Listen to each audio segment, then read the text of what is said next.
ಎಲ್ಲರಿಗೂ ನಮಸ್ತೆ. ಇವತ್ತು 4th ಆ್ಯನಿವರ್ಸರಿ ಇರೋದ್ರಿಂದ ನಮ್ಮ ವೈಫು ಮಂದಿ ಬಿರಿಯಾನಿ ತಿನ್ನೋಣ ಅಂತ ಹೇಳಿದ್ರು. ಸೊ ಅದಕ್ಕೆ ನಾವು ಚೂಸ್ ಮಾಡಿರೋ ಪ್ಲೇಸ್ ಯಲಹಂಕ ಮಂದಿ ಹೌಸ್. ಸೊ ನಾನು ಆಲ್ರೆಡಿ ಇಲ್ಲಿ ಬಂದು ಒಂದ್ಸರಿ ಟ್ರೈ ಮಾಡಿದ್ದೆ, ತುಂಬ ಚೆನ್ನಾಗಿತ್ತು. ಸೊ ಅದಕ್ಕೆ ಅವ್ರನ್ನ ಇಲ್ಲಿಗೆ ಕರ್ಕೊಂಬಂದೆ.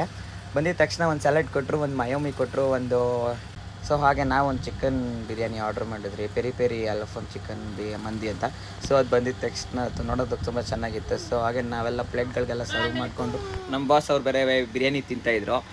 ಸೊ ಹಾಗೆ ನಂದಿತನ ರೇಟಿಂಗ್ಸ್ ಕೇಳಿದೆ, ಎಷ್ಟು ಕೊಡ್ತೀಯ ನಂದು ಇದು ಬಿರಿಯಾನಿಗೆ ರೇಟಿಂಗ್ಸ್ ಅಂದರೆ ಅವ್ರು 9 ಔಟ್ ಆಫ್ 10 ಕೊಟ್ಟರು.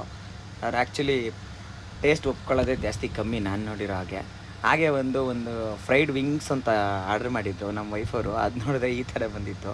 ಸೊ ಅದಕ್ಕೆ ಒಂದು ಕುಬೂಸ್ ಅಂತ ಜೊತೇಲಿ ಕೊಟ್ಟಿದ್ರು. ಇದಂತೂ ನನಗಂತೂ ಒಂಚೂರು ಇಷ್ಟ ಆಗಲಿಲ್ಲ. ಸೊ ಒಂದು ಸ್ವಲ್ಪ ಟ್ರೈ ಮಾಡೋಣ ಅಂತ ಒಂದು ಸ್ವಲ್ಪ ಕುಬೂಸ್ ಇಟ್ಕೊಂಡು ಒಂದು ಸ್ವಲ್ಪ ವಿಂಗ್ಸಲ್ಲಿ ತಿಂದೆ. ಹಾಗೆ ಒಂದು ಲೆಮನ್ ಜ್ಯೂಸ್ ಆರ್ಡ್ರ್ ಮಾಡು ಅಂತಂದರು. ಸೊ ಆರ್ಡ್ರ್ ಮಾಡಿಕೊಂಡು ಹಾಗೆ ಗುನಾಫಾ ಐಸ್ ವಿತ್ ಚಾಕ್ಲೇಟ್ ಅಂತ ಹೇಳಿದ್ರು, ಅದನ್ನು ಆರ್ಡ್ರ್ ಮಾಡಿ ತಿಂದ್ಕೊಂಡು ಸೀದಾ ಮನೆಗೆ ರಿಟರ್ನ್ ಆದ್ವಿ.